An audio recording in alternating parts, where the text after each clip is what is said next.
The story begins with a dangerous prisoner named Jean, who is locked up in a huge jail. One day, the prison guards take him outside in front of the public. As soon as people see Jean, they start shouting and abusing him because everyone hates him. Then the jailer announces that Jean will be hanged in 2 days, and the crowd becomes very happy after hearing this. The story then goes into a flashback. We see a woman working in a fish market. One day, she gives birth to a baby there. She thinks the baby is dead, so she leaves him at the spot and walks away. But a few minutes later, the baby starts crying. Everyone in the market notices it and realizes what she did. People start shouting at the woman, and soon the police arrest her, believing that she intentionally abandoned her child. Later, she is sentenced to death. That baby she left behind is the same man who is now in prison, Jean. Since Jean had no family, he was sent to an orphanage. Life there was very hard. The other children often tried to hurt him because they thought Jean might take their place. But just in time, the lady who ran the orphanage arrived and punished the children for their behavior. As time passes, Jean grows up to be 5 years old, but he still hasn't spoken a single word. He doesn't talk not because he can't, but because he simply doesn't feel the need to. However, Jean has a special power. His sense of smell is extraordinary. He can identify anything just by smelling it. Jean spends his childhood quietly in the orphanage. Years pass, and now he's 13 years old. The owner of the orphanage decides to sell him to a man who deals in animal skins. But soon after the deal, some robbers attack and kill the woman, taking all the money. It's revealed that something strange always happens around Jean. Whoever tries to get rid of him ends up dying. It happened with his mother, and now with the woman from the orphanage.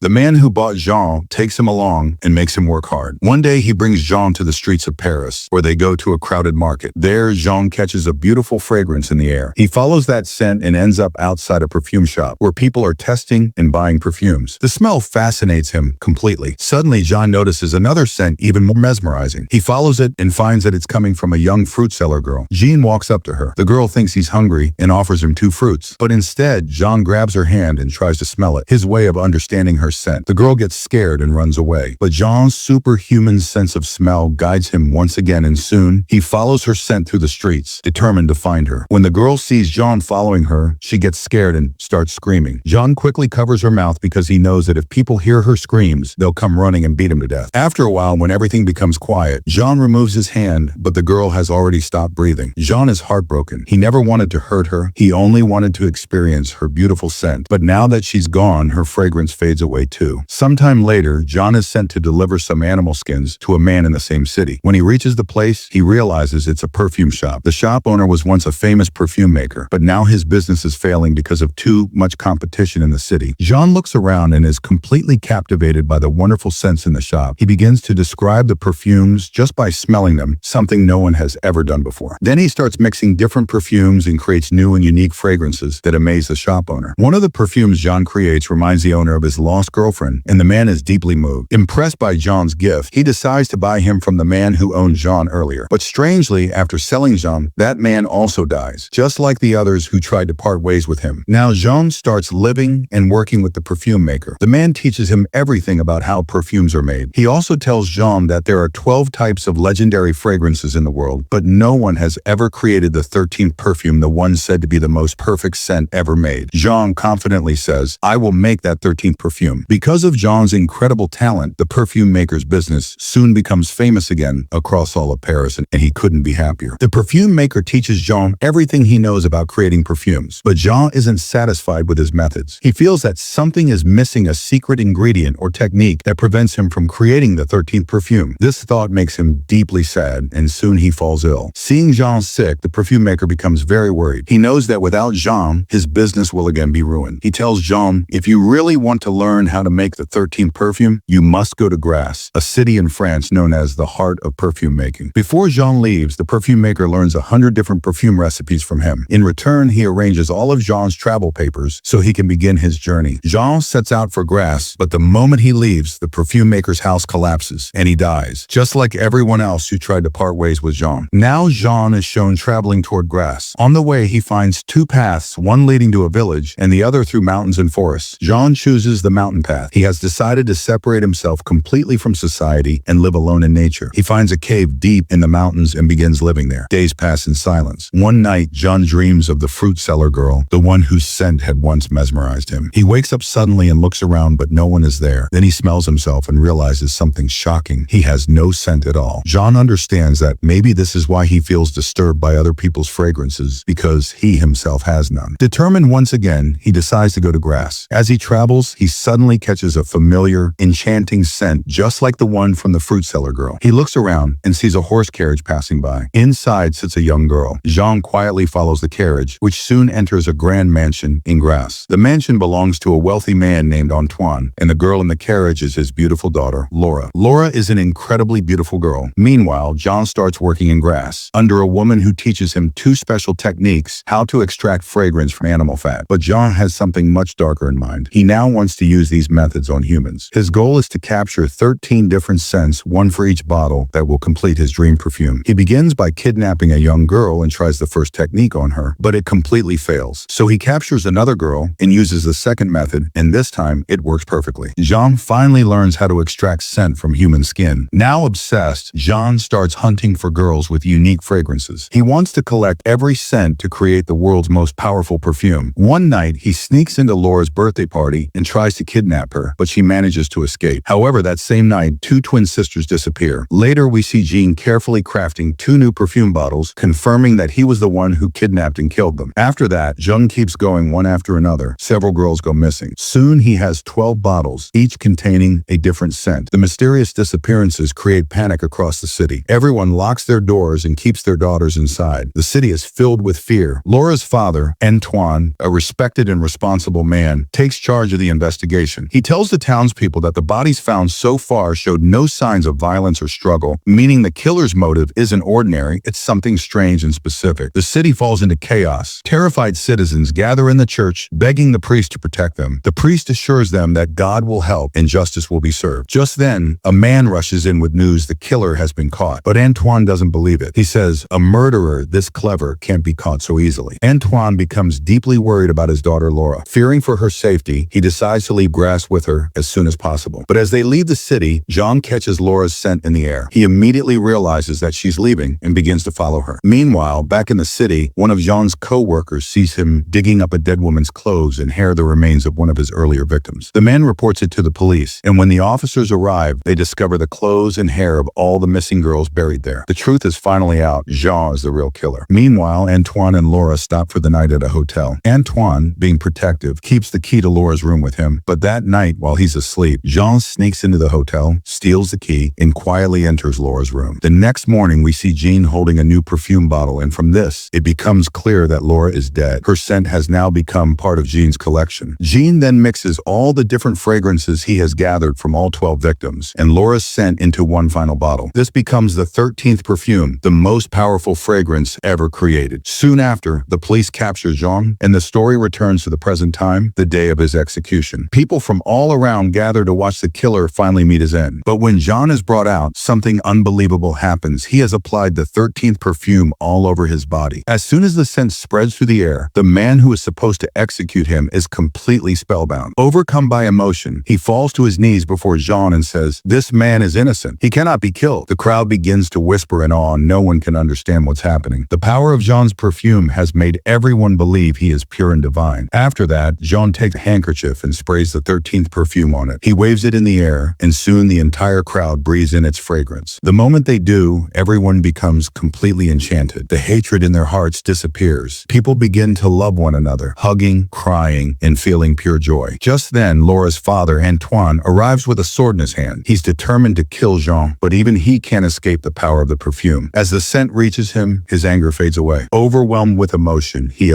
drops to his knees, says softly, "Jean, you are my son. The perfume has made even a father forgive the man who took his daughter's life." But Jean knows the truth. He knows what he has done can never be forgiven. In his mind, he still sees the face of the first girl he killed, the fruit seller whose scent started it all. He thinks to himself, if only she were alive, maybe I could have loved her. Maybe I could have been a good man. Filled with regret and guilt, Jean quietly leaves the place. He walks back to the same fish market where he was born. There, surrounded by poor and hungry people, he takes out the bottle of the 13th perfume one last time. Jean opens it and pours the entire perfume over himself. The fragrance fills the air. It's so beautiful that everyone around becomes lost in it. Overcome by emotion and desire, the crowd rushes toward Jean. In that moment, they tear him apart, not out of hate, but because the scent made them love him so deeply that they wanted to possess him. And that's how Jean's story ends, the man who wanted to create the world's most perfect fragrance, but lost himself completely in the process.